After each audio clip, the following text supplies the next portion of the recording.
President Cyril Ramaphosa is currently with the Msimang family. The SABC is standing by to keep you updated. Our reporter Lopang Alamu is there, and as soon as the president makes any announcement or speech, we will bring that to you. But for now, in studio to discuss this further, I'm joined by ANC National Spokesperson Pule Mabe. Thanks so much for your time on SABC News. You said you'd had a difficult year as the ANC with the passing of stalwarts. Yes, thank you. Let me just pass our greetings to your viewers. Well, this has been a very difficult year for the African National Congress. I mean, since the beginning of the year, there's been a countless number of our own stalwarts that we've had to lay to rest. These are people of great stature, of great stamina, of courage. These are revolutionaries who loved the movement so dearly and who served it with great humility and selflessly. And amongst them count Comrade Mendi Msimang, Uncle Mendi, who's our former Treasurer General, who served in that position since the Mafikeng Conference and who has been elected into the NEC of the ANC since 1991. So he is a person that has played a great role in constructing formidable structures of the ANC that would be able to be true representatives of the masses of our people. Let's speak about his involvement in the structures of the ANC, especially towards the end of his life. What was that involvement like? Was it very robust or was it not there at all? Well, there's always been robust. I mean,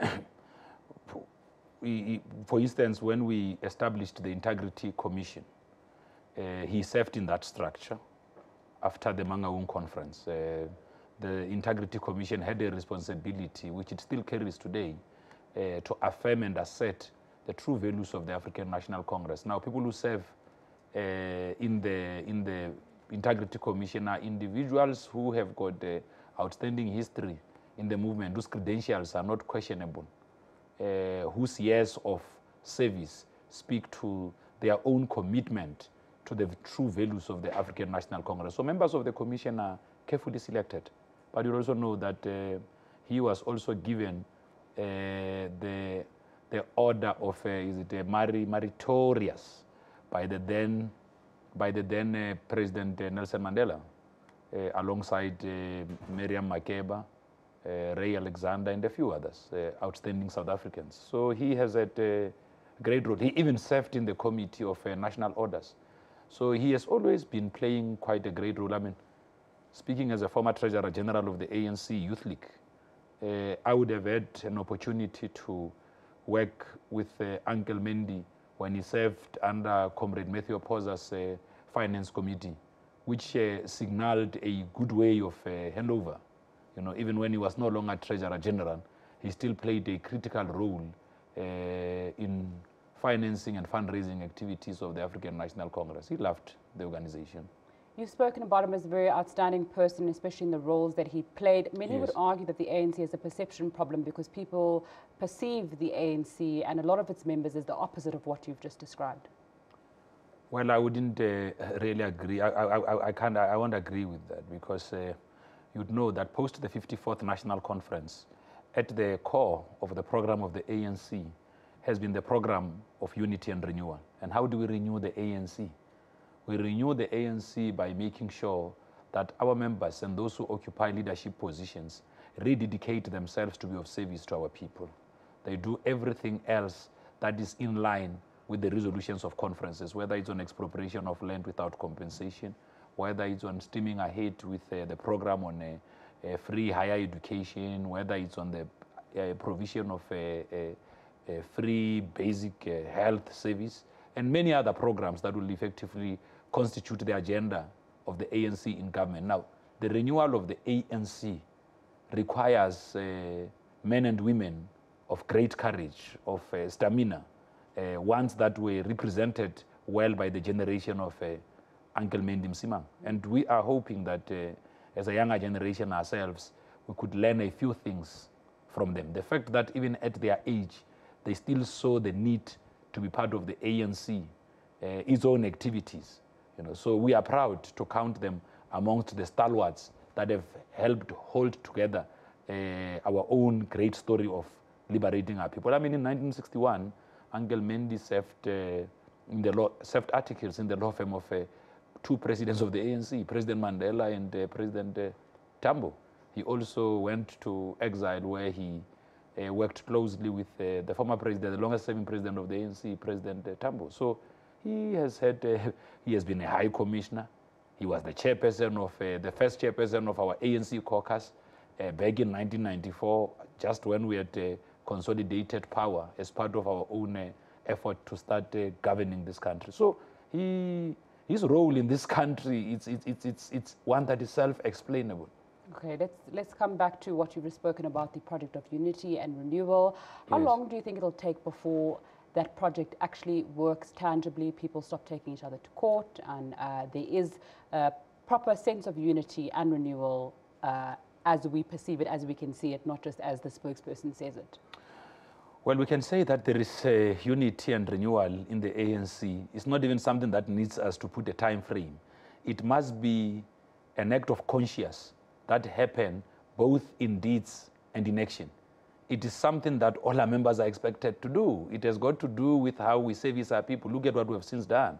We're rolling out the Tumamena campaign. Sorry, sorry to interrupt you. I'm saying, if you're taking each other to court as ANC members in different provinces and doing that, that's not unity, and that doesn't appear to be renewal. Yes, correct. So no, I was going to that point, that it's not something that we need to attach a time frame to. It's something that must be done every day. You see, we don't need to tire in terms of talking to our own comrades and persuading them to work together. The establishment of the National Dispute Resolution Committee is one such an effort. It's an important intervention towards directing our members to use internal mechanisms to be able to resolve issues that could be concerning to them, whether it's in terms of how we are resolving matters around our own branch general meetings and all of that. But also, we must encourage a deeper sense of open dialogue. You know, our comrades must act transparently, they must act responsibly, they must be able to talk to one another and engage openly without fear or favor. If there's something that you are doing which I dislike or which might be against the values I stand for, we are comrades. You know, the word comrades means friend, you know, and true revolutionaries are seen by their act of love. I mean, you know, when you are revolutionaries, you must first start by loving one another. I like making a joke that, how do you lead people you don't love? You need to love one another. So the more and more society begins to see that there is a greater sense of love. Now, the generation of Uncle Mendi, the generation of revolutionaries who loved one another, who were able to share their thoughts without fear or favor, who were able to say, but if we move with the reconstruction and development program, we could be able to bring to the grid, whether it's on human settlement, whether it's on the provision of electricity, whether it's on many other programs that sought to change society for the better. You know, so they had, you see, our heart as leaders must always be with the people. Okay, and finally, we know that one of his roles was an envoy. I want to find out what kind of steps or I know that the ANC has some sort of a political school, are being taken to kind of take that legacy of his forward in the current ANC of today, because that doesn't appear to be a large priority. No, it is a priority. We celebrate our leaders. We celebrate our leaders in many different ways. We celebrate our leaders through doing political lectures. When we do a political lecture, for instance, of O.R. Tambo, which we'll do during his birthday month of October, we do so to talk about the values that he stood for. So comrade, Uncle Mendi now joins that Heroes Acre. It means that going forward, during his birthday month and many other special days, he will also now form part of that important calendar of renewal. So we renew ourselves by talking about our own leaders. I mean, we look at the journey they've traversed, the battles they've fought, and what it took them to really drive forward national liberation. Okay, on that issue, it is very important for people to know their history, where they came from, and understand their icons. Some say that sometimes the ANC relies on that too heavily and is not focusing on young leaders, on moving forward, on not just what's happened in the past, but what's happening now, and how to ensure that what's happening now is proper and is decent and fulfills the promises that you made to the majority of South Africans who voted for you.